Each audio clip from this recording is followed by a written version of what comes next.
Thank you very much, Eva, and thank you indeed to everyone in the room for your continuing education of me on superannuation. I seem to be growing up with super, and I have become much more responsible about looking after my own superannuation, due in large part to the people in the room. I would also like to pay my respects to the Indigenous custodians of the land, their elders past, present and emerging. What a wonderful beginning to the conference we have. Should we be optimistic, as the Prime Minister says? There's never been a greater moment to be an Australian. We have the fourth industrial revolution and with it the promise of a whole different way of working as humans. Or should we be pessimistic and anxious about the gig economy, what that might mean for the security of work and what that might mean for a dignified retirement? That's what we're going to debate in this first plenary, the impact of the changing workforce on super, retirement and the wider community. It'll be my task to introduce our wonderful first keynote speaker and then the whole panel to you. Our first speaker, Nicholas Davis, is going to speak for about 15 minutes, then I'll bring the panel up. Can I ask you, though, before I do those things, and invite you to really start thinking about how you can contribute to the conversation. The AXA Investment Managers Live Q&A is now open, and it will remain open for the duration of the session. And you'll be able to send your questions through via the Cmsf app. So if you go to that app now and jab Plenary 1 with your index finger, you'll be ready to contribute. So my thought is to introduce Nicholas to you, bring the panel up, just have each of the panel say one or two things in response to what Nick said, and then really dive into your questions. So I hope you've had your coffee and you're ready to go. I'm very pleased to introduce our first keynote speakers. The organisers of the conference go far and wide around the world to try and find speakers who will prompt your thoughts and really engage with you. Nick is the Head of Society and Innovation at the World Economic Forum. Based in Geneva, he is an Australian. And so he has this interesting world economic view, but he also has a very keen interest and understanding of the Australian experience of innovation. So when I asked him what he does, where he plays, if you like, with his job, his thoughts, he said if we could imagine a Venn diagram, and on one circle we have innovation and technology, and the other we have social engagement. It's the intersection of those two where Nick believes you can start to see the future of the workforce and start to imagine what challenges might emerge from it. So I'd like you to give a warm Aussie welcome to Nicholas Davis, who will speak for the first 15 minutes, and then I'll introduce the panel. Nick.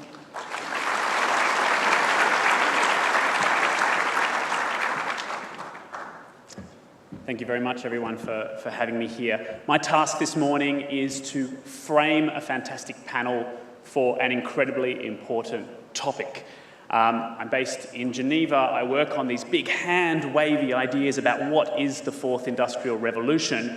And maybe I'm going to start by showing a very quick video. It's only 10 seconds long that can play now, which is really around what we think of as coming at us at the moment. Maybe you've seen this before. This is Boston Dynamics' latest robot, or at least the latest robot they're showing to the public. It's called Atlas. And in a way, it typifies the technology and innovation end of this story, which is to say the convergence today of material science, sensors, robotics, artificial intelligence and digital systems that can run all those servers and understand where in the air an object is with those moving parts, but also a really keen understanding of biology to be able to do this in a humanoid form. And that convergence of the digital, the biological and the physical space is really what's at the heart of what we call the fourth industrial revolution today. It's that which builds on digital system, which in turn builds on these amazing changes in the economy that we've seen since around 1750, since the first industrial revolution. And as we move back to the presentation, this is all to put in context a rather interesting set of conversations and transformations that bring us to talking about the workforce today. And so in framing this, I really want to make sure that we see that there are three very different levels we can talk about this. The first one is we can talk about Australia, the super industry, Australia's economy or the global economy as shifting on a fundamental economic level. So when we talk about the future of the workforce, we could think here, well, what's the balance between the return to capital, return to labour in the economy? How are different sectors and services shifting in value add and productivity? What does it mean for the government to invest, or for industry policy by other names perhaps today, to respond to some of the challenges we see? At the heart, however, of how that Atlas robot will change the world today is really a transformation in business models. And that opening video we saw around Deliveroo and Uber and the gig economy is not about incredibly smart new technology that is genuinely at the frontier and new to the world. It's actually about incredibly innovative business models that bring together a lot of what is public infrastructure and innovation. The GPS system, which got opened up in the mid-90s, it's a US government-owned platform, combined with ubiquitous and low-cost computing and telecommunication systems, is really at the heart of what Uber does today. But there's a third transformation that perhaps we don't talk about enough, and that's the transformation of us as human beings. And the reason I want to put up that is not just to sound touchy-feely, but it's to really reinforce Eva's point about it's about what happens at the end of the day to us as individuals within our communities and as members, and particular us within the workforce, as workers or as retirees or as those supporting people in the workforce, or as those that want to enter the workforce, that ultimately matters for policy and ultimately matters for the actions that you all take as an incredibly powerful and empowered part of the Australian working landscape. However, we do face three myths, and you'll see that all my slides come in threes, because I'm a big believer that you might remember 1 or 2 points if I keep saying three this, three that. There are three myths we face, and the first myth is that it's actually all about the technology. It's not about the technology. The technology is really something that allows us to open up new capabilities, but it's how we grasp those capabilities that truly matters. So when some people start talking about disruptive technologies, remember, the trick is not to try and decide which is the next flavour of blockchain that you should be investing in. The real question is, what social, business, large-scale social challenges are we trying to solve within our organisations or across them, and how do we attack them using the best set of capabilities we have today? The second myth is that all of this is coming right at us. We have no power. It's all Silicon Valley that's producing it, and we just have to adapt or die.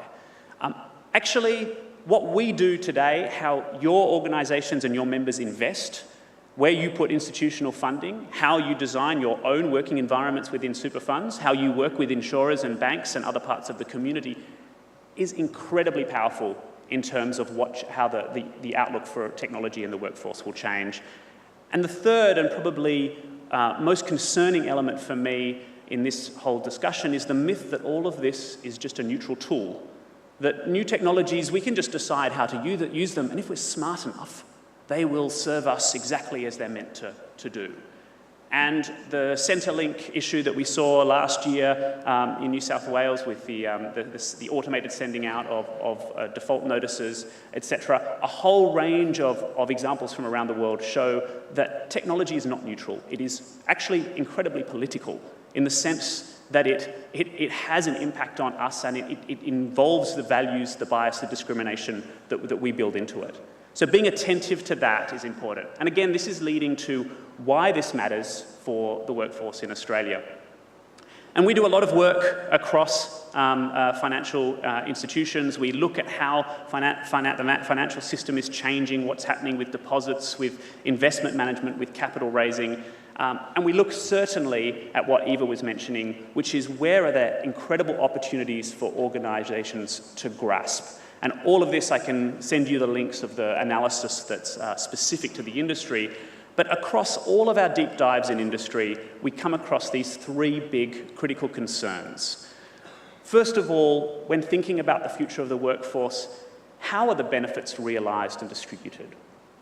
What's changing in the way that value is created, the way that it's exchanged, and how these business models are allowing new entrants and new activity to emerge?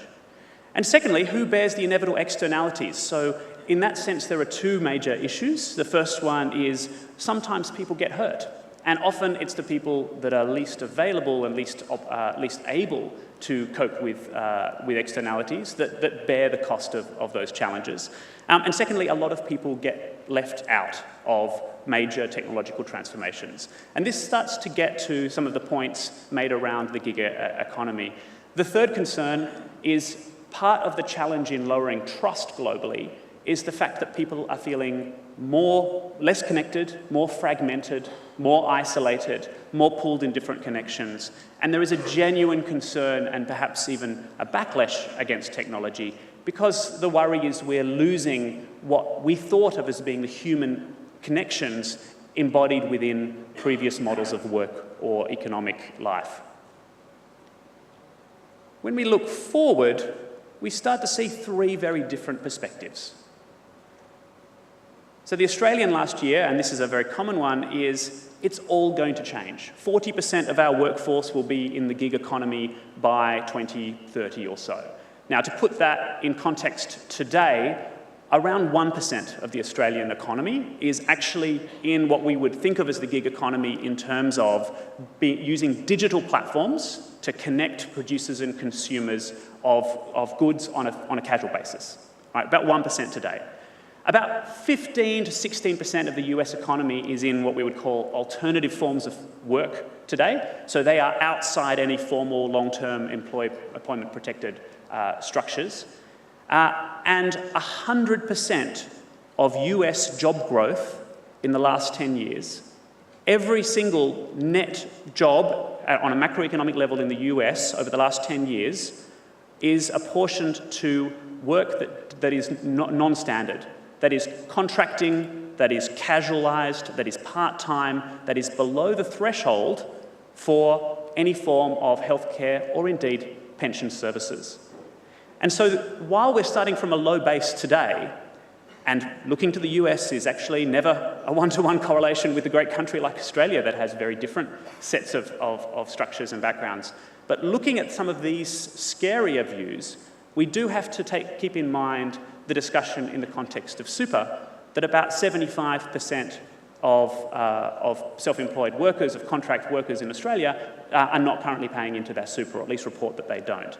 And about 25% of those today in those roles are at risk of retiring with no super whatsoever. So the casualisation of the workforce as robots remove or shift jobs is a big issue.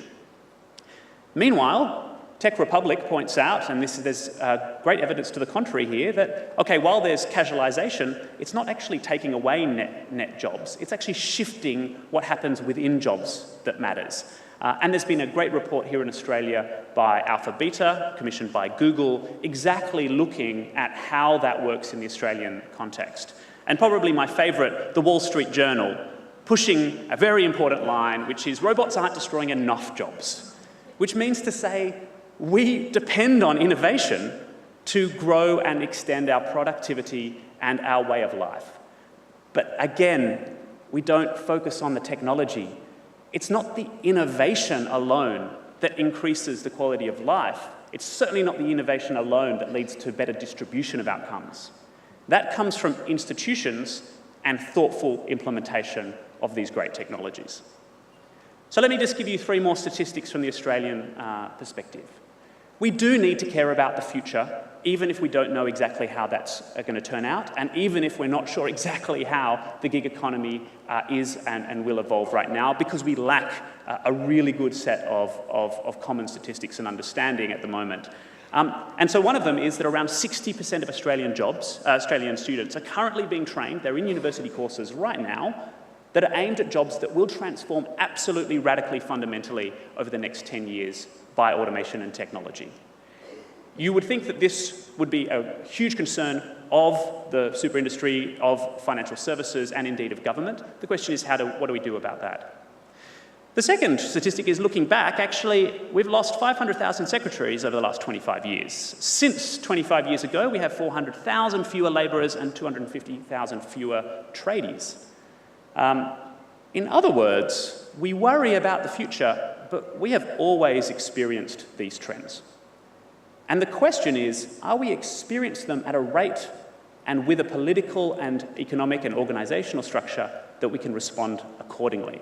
And I think that's actually a really good question for the panel today. Not so much what's happening, but how are we responding and what are we doing? And the third statistic is, over the last 15 hours, Australian workers have, on average, so this is far more in some jobs and far less in others, gained 2 hours of a week of higher quality work. And by higher quality work, these are pieces of work that are very well correlated with higher wages and better job satisfaction. So this is interpersonal work, it's creative work, it's information synthesis. So we can expect these trends to continue. Going back to my 3 challenges, the question is who benefits and who loses out in those opportunities as they emerge? Look, we've been through this before. We always underestimate the impact of technology in the long term, but we overestimate in the short term. But I think the key point from all of this and the key point from Eva's introduction is our hands aren't tied. We have a huge amount of power to shape the future Australian workforce. And so even while things look murky, the question is, what system do we want and how do we want to play this forward? I think this requires 3 strategic shifts in mindset, and I'll give you a couple of ideas by way of closing. The first one is we need to really make sure at the organisational level and at the policy level that we're always focusing on the worker and on the member, and we're looking at the opportunity to augment people's skills rather than simply automate. And there has been a narrative, an idea that once you automate and you free up people's time, people going off onto unemployment insurance and losing their job, well, that's just creative destruction, and they'll find their way back into the workforce.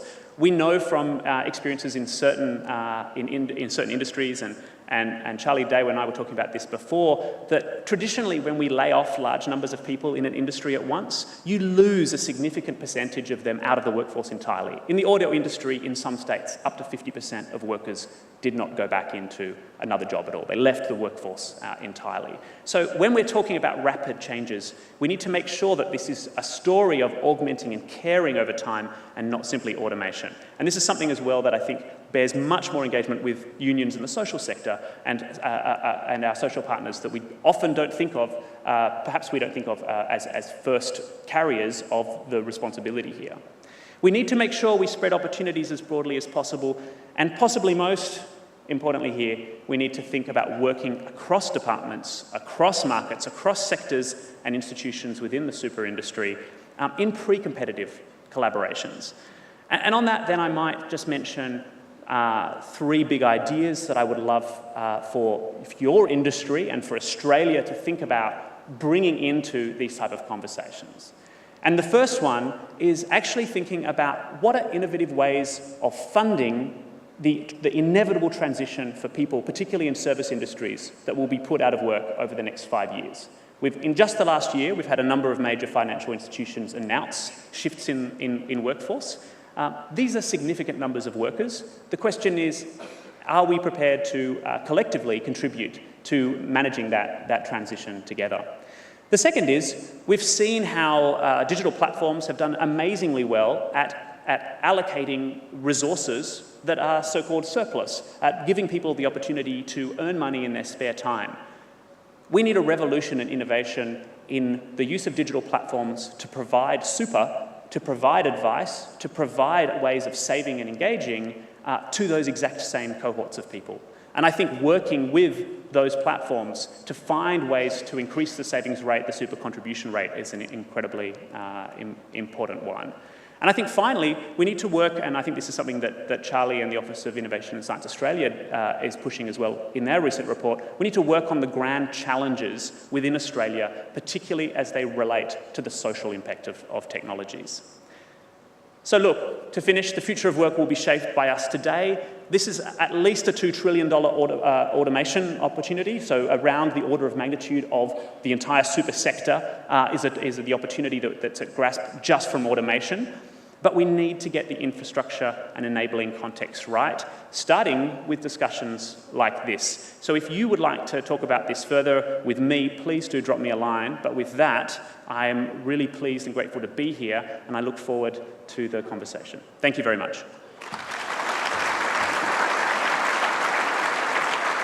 Thanks, Nick. And if you'd like to have a seat, I'd invite all the members of the panel to come up as I introduce you, so we're clear on who is who. First of all, Dr. Charles Day, Chief Executive Officer of the Office of Innovation and Science Australia. Please welcome Charles.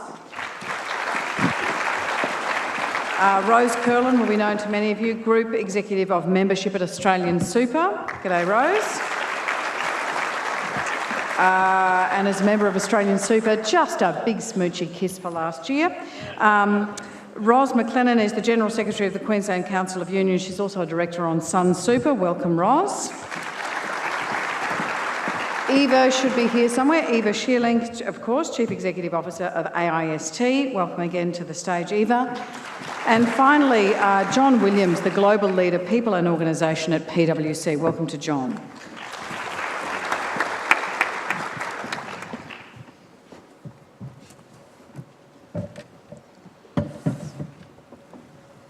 Just struggling with the technology and the fourth industrial revolution at Cmsf here, and bringing your questions onto the screen.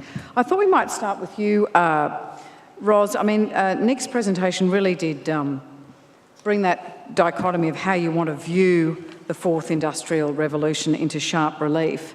He's talking about a $2 trillion opportunity to boost national income. But then he's saying, but look what's happened in the United States. Over the last little while, 100% of the new jobs, in a sense, the new jobs, if you like, created, have been ones without the security that we come to expect. So what are the values that we should bring as an industry and as policymakers to tackling how we want to make that future? Thanks for the question. I think it's really important to take stock of our role. And I think our role isn't just to take the temperature, our job's to change the temperature on behalf of the workers that our funds represent. So I guess I think of this question in terms of who is it that's at the centre of the economy? You know, is it profits or is it people? Is it hard hats or is it top hats? Is it the hard-working, ordinary, everyday people who are members of our funds, or is it about making profits for major corporations? And we've seen extraordinary levels of inequality in our country right now. So we need to be really deliberate and mindful about how we use new technologies that may well displace working people and their ability to provide for themselves and their family. You know, we've got wage growth in this country so slow that even the Reserve Bank is concerned about it, coupled with a tax on workers' penalty rates. Many of those women, almost all of those, some of the lowest paid in the community. At the same time, we've got corporate profits increased by 39%. So there absolutely needs to be an elevation in the consideration of impacts on workers, and there's a lot of power here in this room, and we need to have a stronger collective voice on turning back the tide on insecure work and take away the financial incentives, I guess, for casualisation, for insecure work, for contracts, because as we know, 40% of Australians are captured in that space right now. That's people who are struggling to provide for themselves and their families from week to week, let alone put aside any for super. Charlie, if I can turn to you, the notion that, as Nick expressed it, all we can do is adapt or die, you know, and Eva was suggesting something else, you just kind of hang on for the ride. That was certainly a response when the Prime Minister was talking about innovation, the notion that it will transform work in ways that are ultimately detrimental to lots of people. You're the innovation czar, will it? Certainly, technology and innovation will transform, I think, the workplace, but not in ways that are out of our control. I think Nick's point was that it's a myth that we don't have agency in this. We do have some choices in how we choose to structure our workforce and our workplaces. And I think Eva made the point that the people who founded our superannuation system couldn't have imagined the future that we live in today. So it's only natural that we would look to update that and reconsider that in the context of the world as we find it. But it is true to say that the technology will continue to advance and it will continue to transform all sectors of the economy. It's not confined to particular sectors. So we should get comfortable with that notion of change. But the idea we don't have agency is, I think, giving up too much. I think we as Australians are good at adapting and adopting new technologies. We have choices that we can make here that are real. And just before I let you go on that one, you've talked about the sluggish response of corporate Australia to innovation. You've talked about an incremental kind of approach by Australian business. And then you shine a light on biotech and mining and medical devices, which is where innovation is happening, which is a different way of thinking about the world as opposed to Uber and Airtasker and so forth. So are there good, in a sense, old-fashioned jobs in these new industries? Look, there are good jobs, I think, in lots of industries. They may not be old-fashioned in the sense that the skills that are required to do them but in are terms of their change. permanence, in terms of their capacity to build retirement incomes as you work. I mean, I think one of the great numbers that Nick had in his presentation was that at the moment, 1% of the workforce is in the so-called gig economy. And for all of the projections you see about the idea that this is going to grow to be a massive part of the workforce, you've got to make some pretty heroic assumptions to arrive at that. And certainly I think our view is that the gig economy, whilst it's an important new part of the economy, is not necessarily going to eat the whole economy. John, if I can turn to you, you were quoted the other day as saying, we haven't engaged our people in a positive, active conversation about the future of work. What would that conversation be? How would you lead that off? Well, an honest one would be a good start. I'd actually like to just congratulate Nick on about the most balanced presentation I've seen for a long time on what's happening. If you go to these conferences around the world on the future of work, you tend to get, first thing in the morning, a speaker who's a technologist who shows lots of videos of robots. And 2 years ago, they couldn't walk upstairs, and now they can do backflips. And in 3 years' time, they'll be the president or something. I'm always hugely relieved when they miss the step and fall on their face. It's awesome. We'll secretly applaud the failed robot. Good. And at the end of the day, you get a social scientist who will say, it's okay, it's happened before, it'll work out. And these 2 points of view never quite come together. And so we spend an awful lot of time, I think, spinning our wheels as a business community, trying to work out exactly what's going to happen next, and we just don't know. Right? Seriously, no one predicts. Someone will be right, in the same way that someone will win the lottery, not because they were smart, just because they guessed the right answer. So we're trying to move the conversation onto what do we need to do now to prepare for whatever the future is, knowing that it's uncertain. And so we just did a survey, 1,200 companies around the world, 96 in Australia. Lots of interesting findings, and one of the really interesting findings going to Eva's point earlier this morning is that the number one thing we need to do is build trust in our society and our workers before we start trying to drive any change. And the other, without trust, we're nowhere. And number 4 was that companies that want to be or industries that want to innovate need to take care of the mental and physical well-being of their employees. Absolutely. You've been reading stuff. I have. And then, so let me get to the point. The one area where Australia lagged most significantly behind the rest of the world, and we're 30 or 40% behind the rest of the world in how we're doing at this, is we need to engage with our employees and with our communities in a narrative about the future. And I'm pretty convinced we've had 26 years of economic growth. We've had 26 pretty cushy years.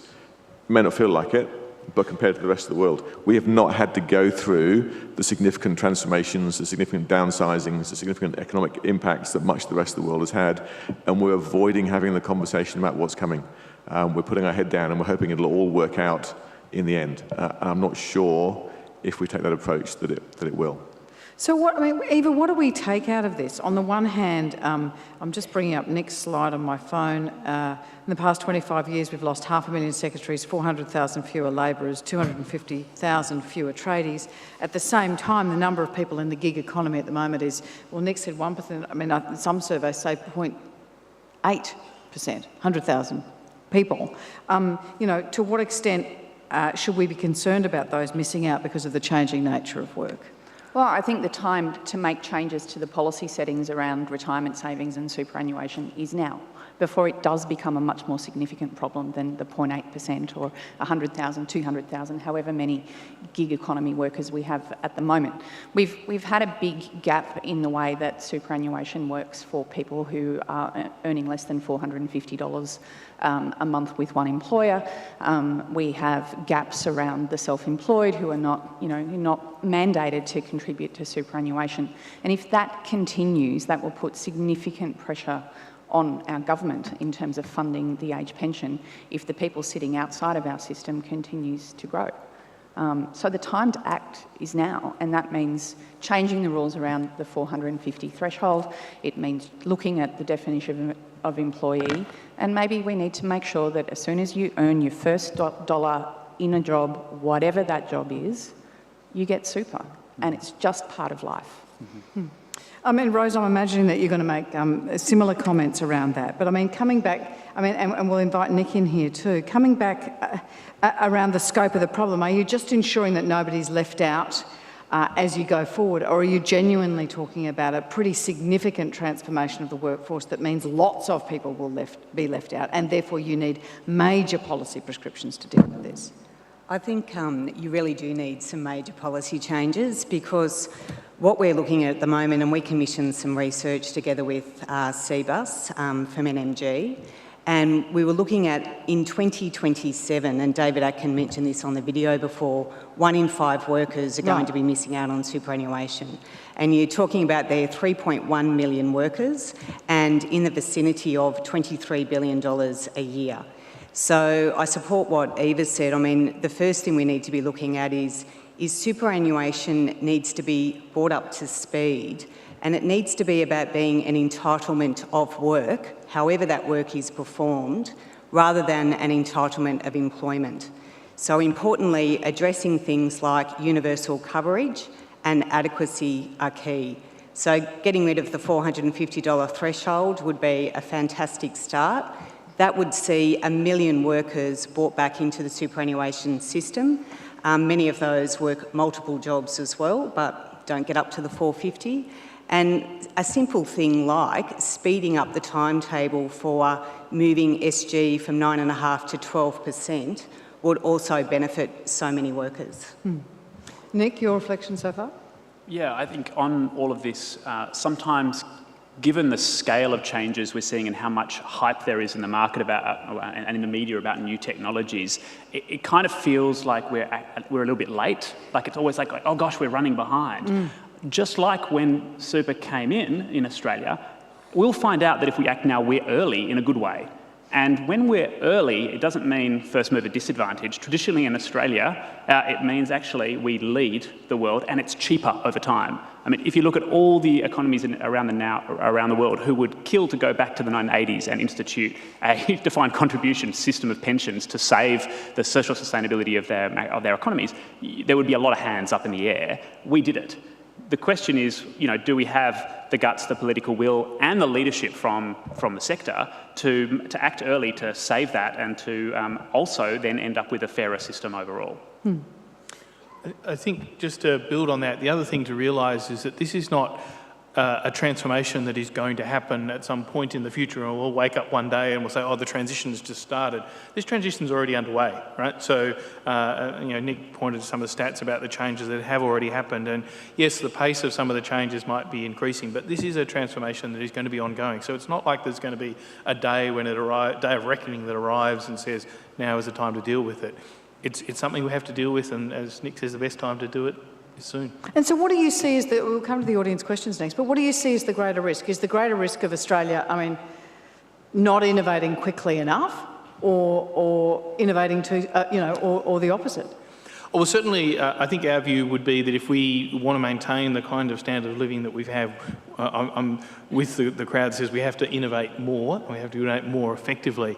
Our view, we kind of took the view that if you look at the tide of demographic change, which means we've got an ageing population and a lot of people moving into retirement over the next few years, and the demands of the economy and sort of the waves of technology change, I'm more worried about the tide of demographic change than I'm about the waves of technology change. I think we've got to think about how do we get our workers to be more productive to underpin our economy in the future. Well, let's turn to the audience questions. The first one, could introducing a social wage with superannuation built into it go some way to solving rapid technological disruption? Anyone?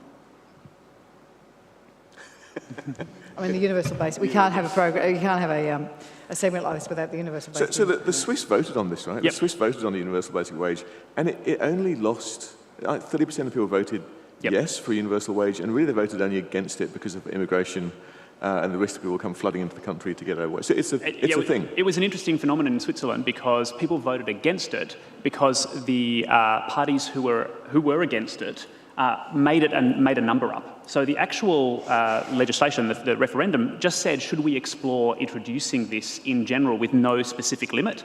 And the parties on the right said, no, this is unaffordable, and they created it, which again goes to this idea of trust and relationship. What I will say is that a huge amount of the discussion around universal basic income immediately comes down to this question of what we can afford. And I think that's a really bad way of looking at these issues because it's not, what we can afford is a political construct. It's a question of what do we want to pay for now versus what do we want to pay for in the future and who pays. And I think that that's when it comes back to making sure that we have better conversations with unions and social partners and those people who are closest to workers and communities who are going to lose out in these situations, rather than thinking it from a macroeconomic perspective solely and adding up in an accounting sense. So kind of getting real, getting down to the people and making those political decisions in what, not for left or right political, I just mean what do we want for the people. And I think this goes to, this whole debate is about technology clashing with people. Right? So we've got thousands of years of slow evolution of people and massively accelerating technology, and we simply don't know enough about humans to know how they're going to respond to much of what occurs.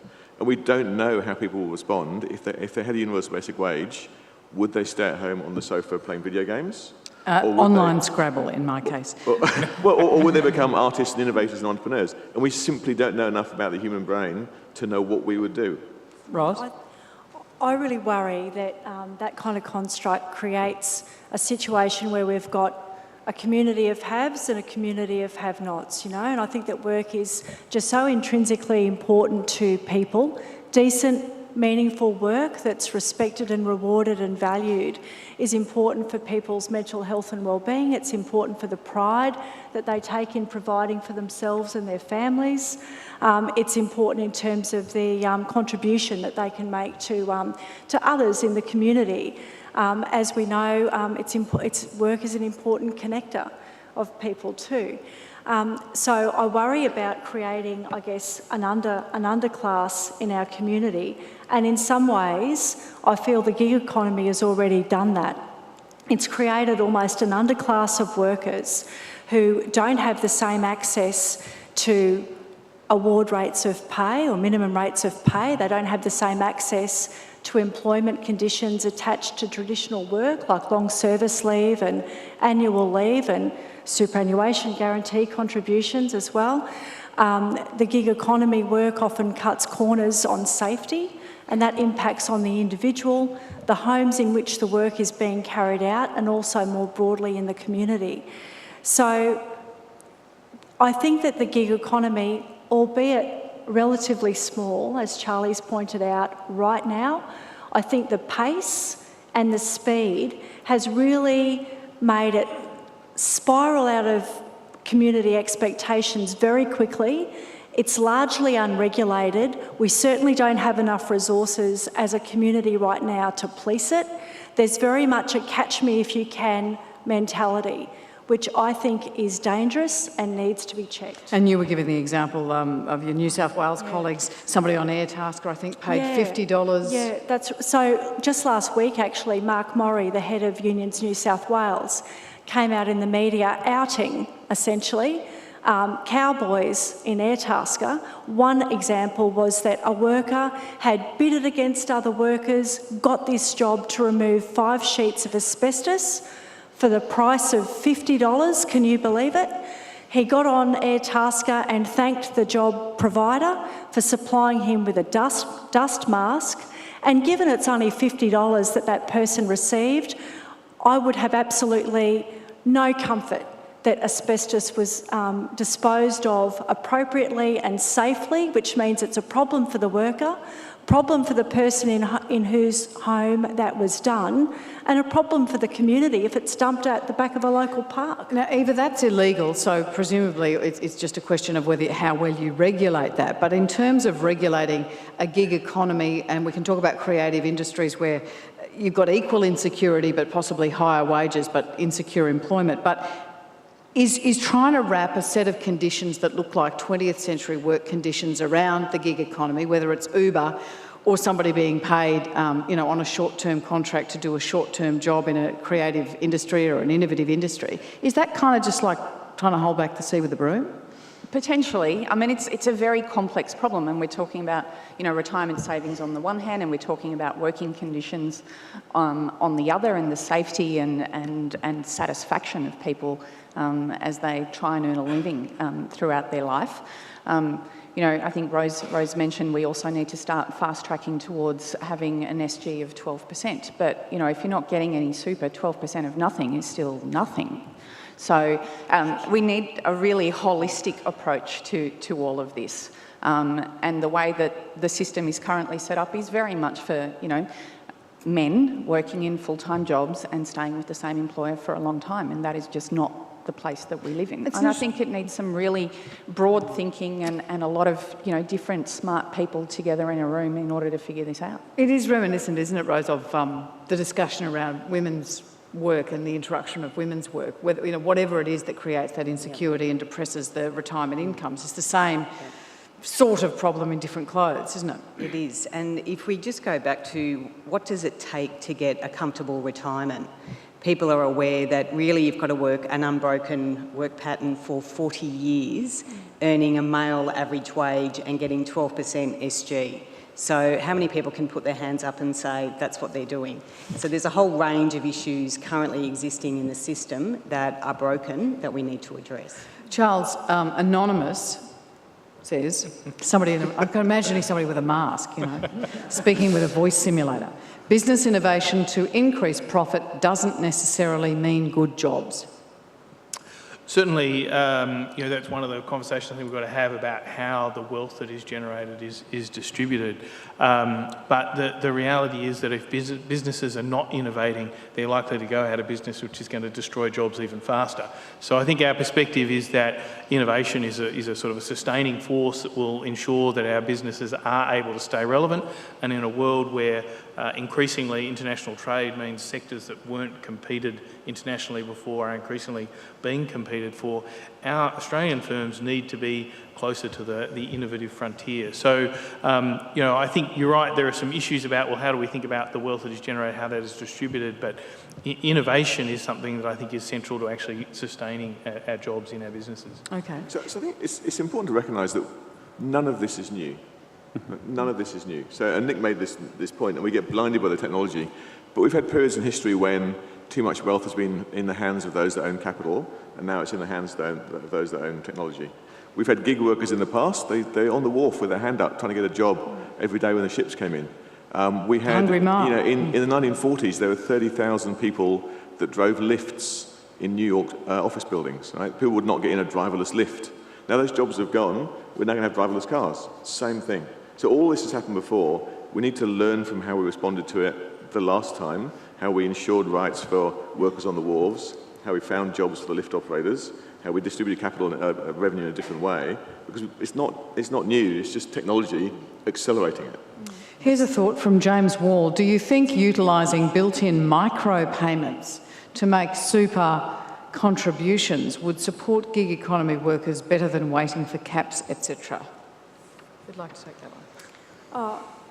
I absolutely think that, workers, hopefully a small number only, that are captured in these digital employment platforms absolutely should have the same workplace rights and entitlements. And I think that is probably the best measure to stop the loss of traditional permanent employment, is if you take out the financial incentive for employers to do it that way as opposed to direct employment. So yes, absolutely. Certainly if you've got the technology to do all these various other things, certainly there can be the technology to have portable entitlements for workers on insecure work, including superannuation and a whole host of other benefits as well. Yeah, and I think sorry, Rose, do you want to? I was just going to quickly add, I think on top of that, together with single touch payroll and SuperStream, it's going to be much easier for employers to have efficiencies in making those small payments for workers.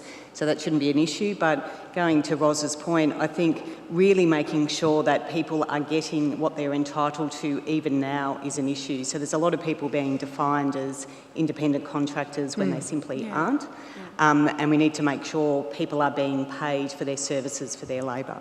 And so just on that, here's an opportunity where the sector as a whole can help crowd in innovation to solve some of these problems, because the history of the first industrial revolution was not just that new technology came in, but whole new business models, organisational models in the factory setting started to operate in ways that were completely different from the agrarian-dominated economies from before. Huge rates of urbanisation and massive deprivation. Wages went up, but actually people living in worse conditions overall for a period of time. The innovative response from that, from the community, was unions, was workers' rights, was a lobbying government, was shift in politics. It took about 100 years before we start to get even child labour laws in place in the UK, the first ones that were actually passed in Parliament in the 1850s. But nevertheless, that innovation was a response to that business model innovation and the conditions that emerged. The question is, today in Australia, what's our appetite for the lag between where we see what happens and where we're prepared to innovate and work together to shore up and provide those benefits? Yeah, and I think, the innovation is maybe the easy bit. The legislative underpinning is the important bit, because we know that, the gig economy workers that we're talking about here are low-income workers, and if they're given a choice about whether, to spend that money on feeding the family or going to a movie that weekend or putting it in their superannuation fund, they're probably not likely to save the money. So there needs to be a compulsion on workers or on employers to pay that superannuation contribution on their behalf. Just a point that's come through. If the $450 minimum goes, how do you charge for admin for a monthly cost of, say, $10, $20? The weekly fee would impact heavily and you can't cross-subsidise under My Super. Just a quick response on that one. Yeah, quick response. So just I might start. First of all, you'd have to be aware about insurance premiums, for example, particularly if you had young people. We've made a move recently at Australian Super that we won't be having default insurance for under 25s. So of course you can opt into that, but we were very aware about account erosion. In terms of the fees, that's something that would need to be considered, and you need to think about that. Is there a different product that's digital only where you could get the fees down? But if you were having workers under 450, it would still add up to them being able to get $513 per annum in incremental SG. And if you add in something like, say, LISTO, low income super tax offset, and you put that over a 40-year working life, that can add up to be $70,000. So some of those people have got multiple jobs as well. So I still think that's worthwhile. Is there an upside to the changing nature of work? I mean, is it possible to imagine flexible, supportive workplaces that work for people who don't necessarily want to be in unbroken employment from 20 to 65? And what would you have to do to achieve that? Yes. And I think the important thing is that we have to not just imagine it and think it's possible. That should be the goal.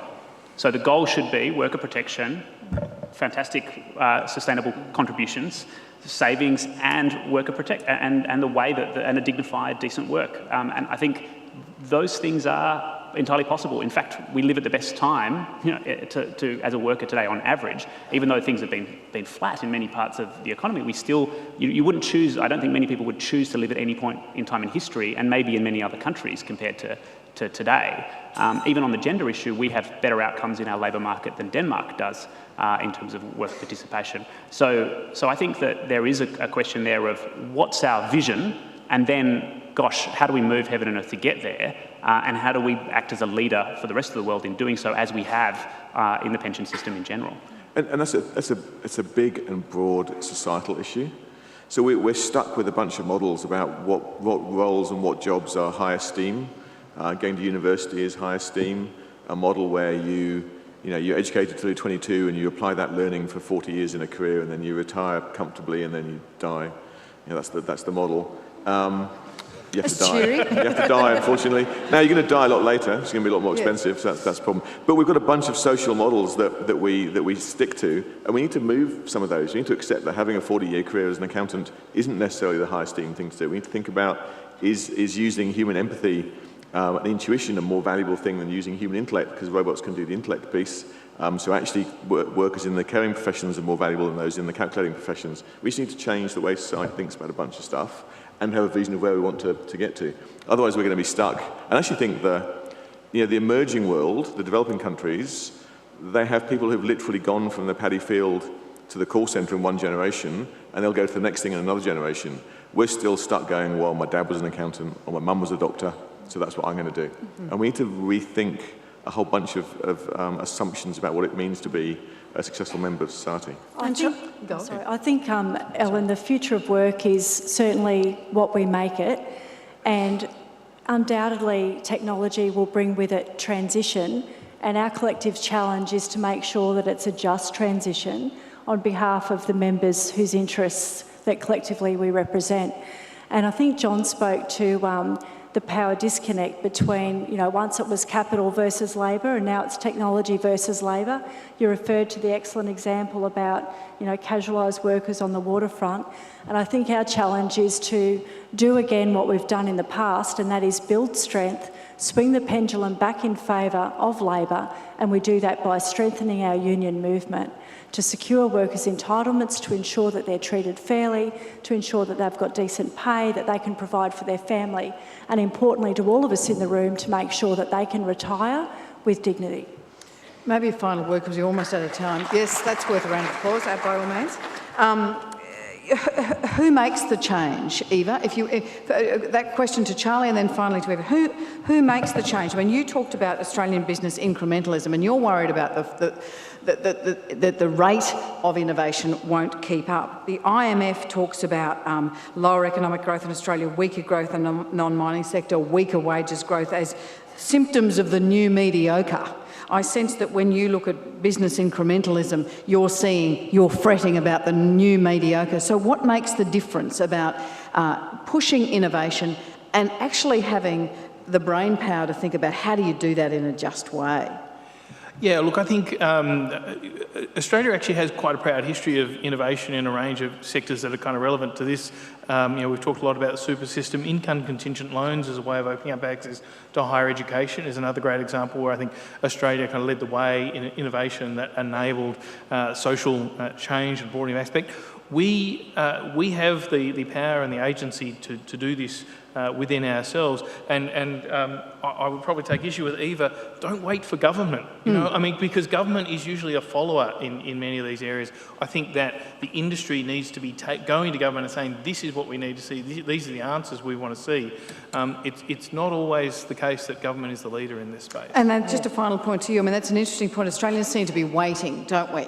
If we just elect another government, somehow it will be different. And yet what we have is a very divided country. We have Queensland and Western Australia, the coalition has a super-majority in those states. Labor pretty much has a majority, if a slim one, in the rest of the states. You have, multicultural, diverse, tax-paying people more in states other than Queensland and Western Australia, not that there aren't in Queensland and Western Australia. But so you've almost got this sort of deadlock, don't you? How do you make change in that system of the big sort that Charles is talking about, but also in terms of you need to act on $450, you need to act on independent contractors? Well, I think we need to do that, and we need to do it together. I mean, if not us, who? Who do we trust to do it for us? Is there someone better? Are there, you know, people who are better qualified or who have better values than we do? I don't know that there are. So we have to take some leadership. But I also think that it's not us sitting up here in the generations that we represent. It's the people down there, our super grads, who are the ones who are going to have to lead and show us what kind of workplace they want to work in and what kind of system they want to work in. Yeah, well, if you can do it in 30 seconds. I think there's a lot of power in the room, you know, and a lot of will in terms of looking after our members. And we actually deploy workers' capital to maximise investment returns for members, but we can also deploy it to maximise retirement outcomes for members. And if we don't speak out about the federal policy levers that our members need to turn back the tide of insecure work and to increase wages so that they can provide for their retirement, then who will? All right, on that note, please thank the speakers, and they will all receive a donation from the First Nations Foundation. Concurrent Series 1 sessions will now commence, so please refer to your program for session details, and I believe you can rate that session in the app as well. Thank you.